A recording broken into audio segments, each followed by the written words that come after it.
ಒಂದು ಸುಂದರ ಕಾಡಿನಲ್ಲಿ ಒಂದು ಮುದ್ದಾದ ಮೊಲದ ಮರಿ ತನ್ನ ತಂದೆ ತಾಯಿಗಳ ಜೊತೆ ವಾಸಿಸುತ್ತಿತ್ತು. ಅದರ ಮೈ ಅಚ್ಚ ಬಿಳಿಯಾಗಿ ರೇಷ್ಮೆಯಂತೆ ಮೃದುವಾಗಿತ್ತು. ಅದರ ಕಣ್ಣುಗಳು ಗೊಂಬೆಯ ಕಣ್ಣುಗಳಂತೆ ಮಿನುಗುತ್ತಾ ಎಲ್ಲರನ್ನೂ ಆಕರ್ಷಿಸುತ್ತಿದ್ದವು. ಆದರೆ ಆ ಕಾಡಿನ ಇತರೆ ಪ್ರಾಣಿಗಳು ಅದನ್ನು ತಮ್ಮ ಜೊತೆ ಸೇರಿಸಿಕೊಳ್ಳುತ್ತಿರಲಿಲ್ಲ. ಹೋಗು, ನೀನು ತುಂಬಾ ಸುಂದರ ಅಂತ ಜಂಭ ಮಾಡ್ತೀಯ, ನಮ್ಮ ಜೊತೆ ಆಟಕ್ಕೆ ಬರಬೇಡ ಎಂದು ಅದನ್ನು ದೂರ ಮಾಡುತ್ತಿದ್ದರು. ಇದರಿಂದ ಮೊಲದ ಮರಿಗೆ ತುಂಬಾ ಬೇಸರವಾಗುತ್ತಿತ್ತು. ನಾನು ಸುಂದರವಾಗಿರುವುದು ನನ್ನ ತಪ್ಪ, ನನಗೆ ಯಾಕೆ ಸ್ನೇಹಿತರಿಲ್ಲ ಎಂದು ದುಃಖ ಪಡುತ್ತಿತ್ತು. ಆದರೂ ಅದು ಧೈರ್ಯ ಕಳೆದುಕೊಳ್ಳಲಿಲ್ಲ.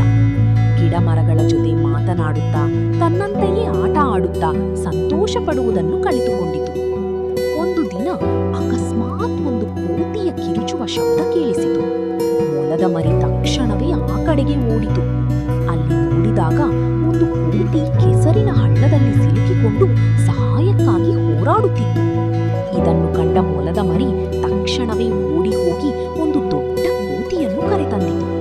ಆ ದೊಡ್ಡ ಕೋತಿ ಮೊಲದ ಮರಿ ಸಹಾಯದಿಂದ ಆ ಸಿಲುಕಿದ ಕೋತಿಯನ್ನು ಸುರಕ್ಷಿತವಾಗಿ ಹೊರತೆಗೆದಿತು. ಈ ವಿಷಯ ಕಾಡಿನ ಎಲ್ಲಾ ಪ್ರಾಣಿಗಳಿಗೆ ತಿಳಿಯಿತು.